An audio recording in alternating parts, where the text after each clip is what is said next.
welcome. My name is Chris from ChristopherHole.com, and welcome to this week's whiteboard where we're talking about a great exercise for scoliosis. You may have seen in a previous whiteboard that I did, which was a great stretch for scoliosis, but this one we're focusing more on an exercise, so we are introducing a degree of intensity. We are challenging the body to be more stable and to have better balance.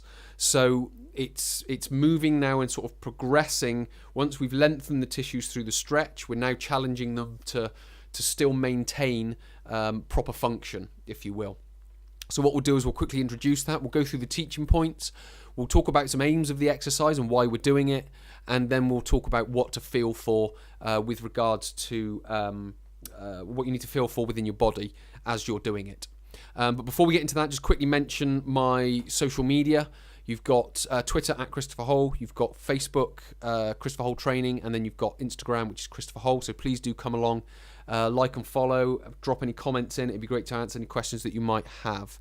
Alternatively, come to the website, ChristopherHole.com. You can join a monthly newsletter. We've got an exercise library there.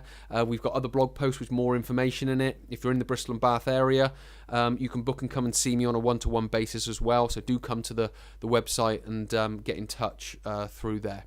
So, coming back to what we're talking about, the topic, it is a great exercise for scoliosis.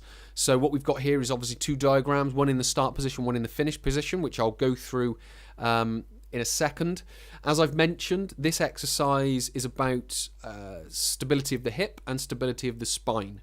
So it's not necessarily about lifting the heaviest weight. So with regards to the teaching points, what we need to do is we need to start on one knee, as you can see in the pictures.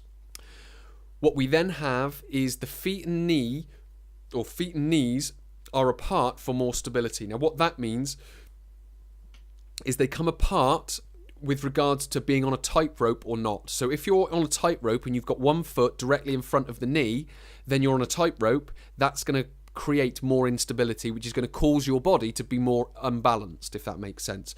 So as you bring the knee and the foot apart, that's going to create more stability.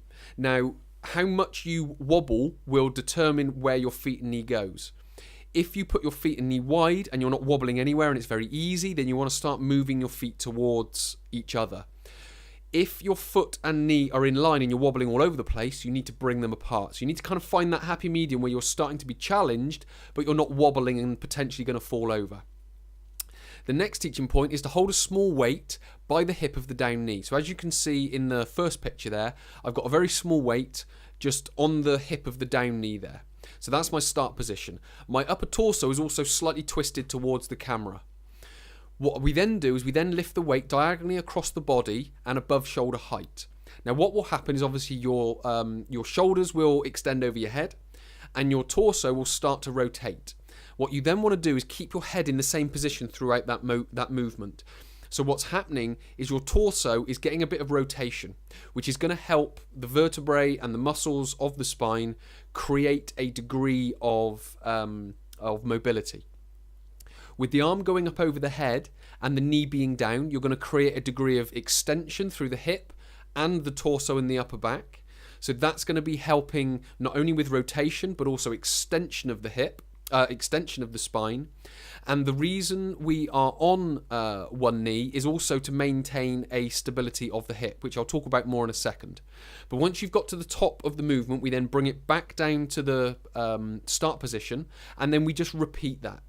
But we want to maintain the same position from the bottom of the movement to the top of the movement. So all that's moving is the shoulder joint and the torso is rotating a little bit. The pelvis should stay in the same position. Then what we would do is we would do a series of 6, 8, 10 or 12, and then we would change the legs around, and then we would repeat that on the other leg. So as I've mentioned, with regards to the aim of the exercise, is it's bringing stability to the hip and also to the spine, which is the reason that we're on one knee. What a lot of people do is they do all their exercises up on their feet.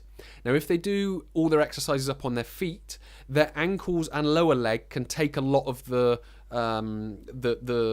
stability work. So if you were to just to stand on one leg now, lift one foot off the floor, you'll feel your foot twitching and all the muscles of your lower leg twitching. So what that's doing, that's bringing greater stability to the ankle, and the hip isn't getting a great deal of stability from it. So when we drop onto one knee, we take the foot and the lower leg out of the equation. So any wobbling has to be addressed by the muscles of the hip. So what we're doing is we're creating better stability of the hip. With the diagonal lift across the body, as I've alluded to before, we're lengthening the side of the body. So we're creating extension through the body.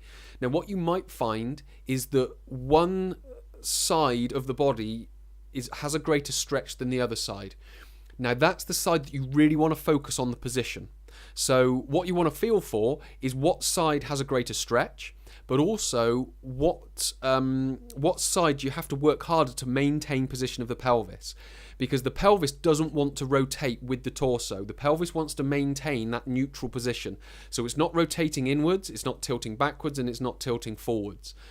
So what you're then doing is you're creating better stability of the hip. So as you then come up onto your feet and do exercises or walking around in everyday life, you know your hip has got a greater degree of stability, so it can support the spine.